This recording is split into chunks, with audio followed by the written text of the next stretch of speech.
talk about the mielie cob and its importance to the Boers and their survival in the field, especially when they were in commando. And when I mean commando, I mean after the main battles had finished and the Boers adapted the guerrilla tactics. Roland Schickerling in his book says that if it wasn't for the mielie cob, the war would have been finished 18 months earlier. He also says it should have been the coat of arms because of its many uses in allowing them to keep fighting. So when we look at the mielie cob and then we strip it down, the first thing we come to is the silk. This silk had mainly two uses. It was used for medicinal reasons, which could be treated for glaucoma and also for chest pains. In both cases, it was made into a pulp and then squeezed to dry out, and for the glaucoma, obviously the eyes, and for the chest, it was rubbed onto the chest. For a drink, it was again crushed and they made tea out of it. Not very nice tea, but it was tea.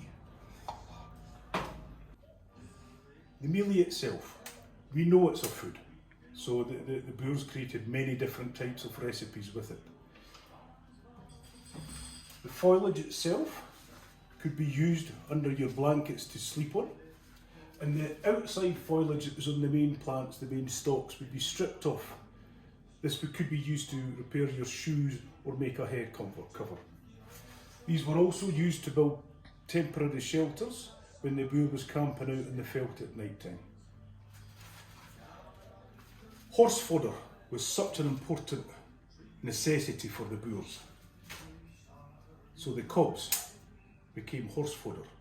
These cobs could also be stuffed into a pillowcase to use as pillows because they are quite soft.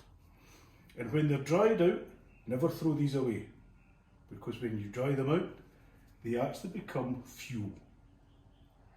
These are like briquettes, they will burn for a long time. In fact, some old farmers have told me that they never braai without having these on top, because it also gives the food a lovely smoked flavour. It also had many hygiene uses, for cleaning your teeth, as a loofah, and also for, apparently, when you were doing ablutions. Now, I presume it would be that way, not that way, but I think I would prefer to use these. It was also then cut in half and made into a pipe. It would be hollowed out, and then a stalk would be made for tobacco. Pot scrubbers, bottle stops, torches. This would flame at night time, as you see with the Romans and the Vikings, and fishing floats. And then for the Boer who was sitting alone from his family, he would make these into dolls, sculpture them and carve them, put in twigs and make them into dolls for his children.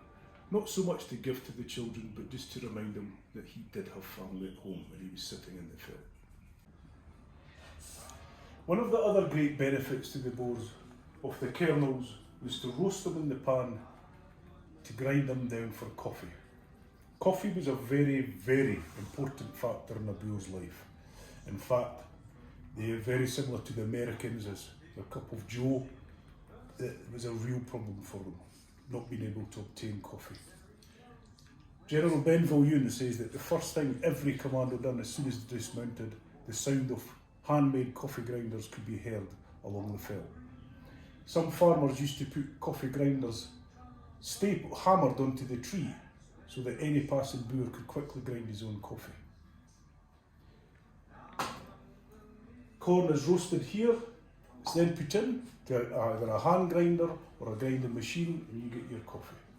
It's not the best coffee in the world, and they didn't have sugar, they didn't have salt, but it was hot and it was sort of darkish, and it done them well.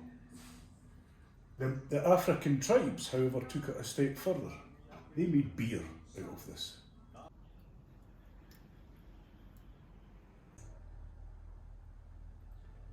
So, this may not be a killing machine, but certainly a lifesaver. And as Roland Schickerling said, maybe the mielie should have been the coat of arms for the Boer Commandos. Thank you, Mother Nature, and thank you for watching.